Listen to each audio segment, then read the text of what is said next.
Welcome to this Windows channel, and this is the Tech News Update. We are Monday, June the 4th, 2018, and today in our Tech News we have WWDC 18. Yep, it's the Worldwide Developer Conference, the Apple event. It starts today. It has, of course, a live keynote. I will try to get some view of it, but I'm not sure I have a lot of time. But I will post some videos in unusual places today, so if you see me posting a few things, you'll probably find it a little funny where I am. I'll be at different little places around town, so but you know, talking about tech, of course.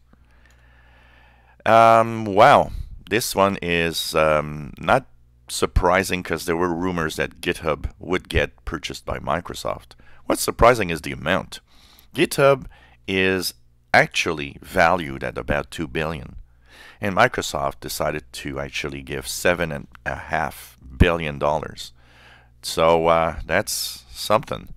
So it's pretty much official, and by the end of the year, GitHub will be purchased.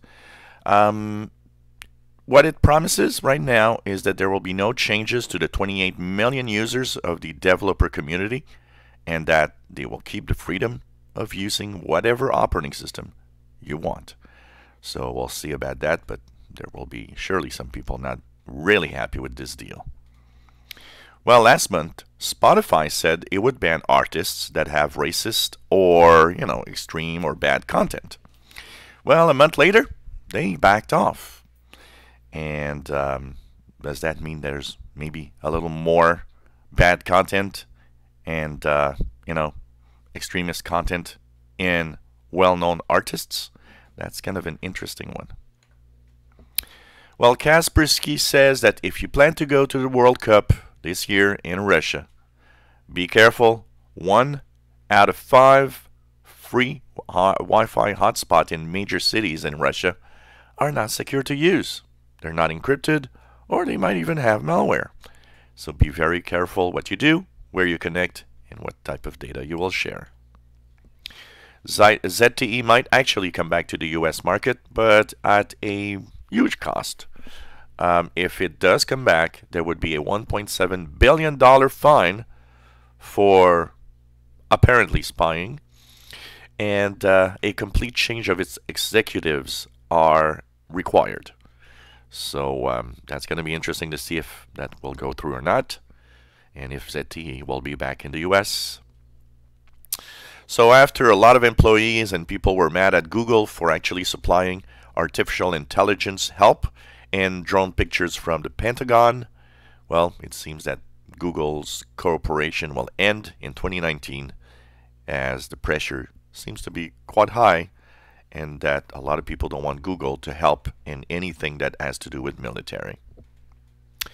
ARM says that in 2019, its processors will reach the power level required to basically have real laptop performance in Windows. And that means long battery life, good performance. That might be interesting. And, you know, I think that will also add pressure on both Intel and AMD to basically do better at their processors. Android website has suddenly killed the tablet section. The section is not available anymore, and this is kind of hinting that maybe Google wants to stop, you know, having and producing and having companies produce Android tablets. They might actually be more interested in having Chrome tablets as their new OS is coming. Maybe that is the future of the operating system for tablets. A study shows that phishing scams and calls that report fake deals and that require fast cash money transfers for big companies is the #1 danger, actually. It's far ahead of ransomware, and it seems that people are getting, or bad guys are getting, more and more sophisticated with this. So they want to make sure that you'll actually give the cash. And talking of bad guys, ransomware are on the increase, a year-over-year 30 to 40% increase in attacks. You know, it's pretty much out of the news. We don't hear a lot about it, but ransomware attacks are still there. And, well, things don't change. 90% of infections are from email attachments. So be careful. And this was the Tech News Update for Monday, June the 4th, 2018. You enjoy videos? Please subscribe. Give us thumbs up. Thank you for watching.